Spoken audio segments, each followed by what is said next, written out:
Sorry madam, আসলে আমি বুঝতে পারি না, হুট করে পাটা চলে গেছে। আচ্ছা আচ্ছা ঠিক আছে। আচ্ছা ম্যাডাম, ঠিক আছে।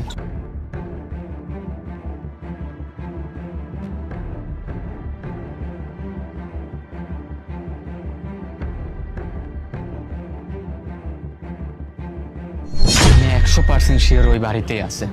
কি বলতেছিস তুই? হ্যাঁ। এগুলো টাকা কি বাড়িতে রাখে? আরে আমি পুরো 1 বছর ধরে আমি দুধ দিয়ে যাচ্ছি, আমি তো খোঁজ খবর রাখি, তাই না? আর আমার কোনোদিন মিথ্যা হবে না, আজকে বুঝতে দুধ পারছিস? দিয়েছিস কি? আজকে দিই নাই, দিতে যাব। ঠিক আছে দাঁড়া, তাহলে আজকেই খেল খতম করতে হবে। তাহলে একটা তুই আয় আমার সাথে, আমি ব্যবস্থা করতেছি কি করা লাগবে না। আচ্ছা, যা করবি কিন্তু তাড়াতাড়ি। কি শিওর টাকা আছে? আমি 100% শিওর, তুই চল।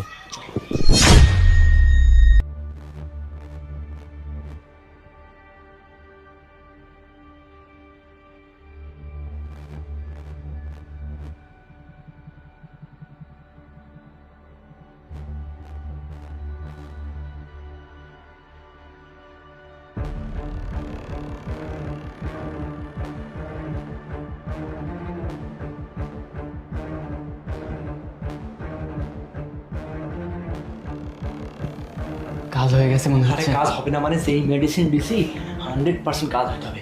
তুই কি শিওর এই বাড়িটাই? আরে হ্যাঁ, আমি শিওর। আমি গত 1 বছর ধরে এই বাড়িতে দুধ দিই প্রতিদিন। ঠিক আছে চল। তাড়াতাড়ি তাড়াতাড়ি। আরে এই যে ফোন, আরে এই সময় কারেন্ট চলে গেল। লাইট মার, লাইট মার। দেখ দেখ। আরে কাজ হয়ে গেছে, এই তো টাকা। আর আর মনে নাই, শোন, যা পাইছি এই নিয়ে চলে যেতে হবে। এই নিয়ে চলে যেতে হবে।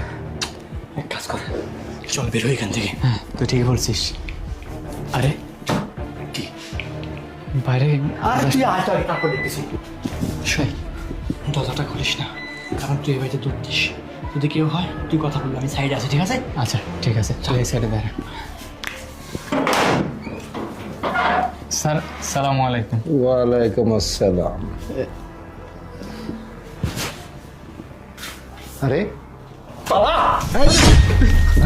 দেখে কি ব্যাপার? খবরদার, যদি পালিয়েছিস না একদম শেষ। ওই মেয়েটাকে কি করেছিস বল? স্যার, কেন মরে পড়ে আছে?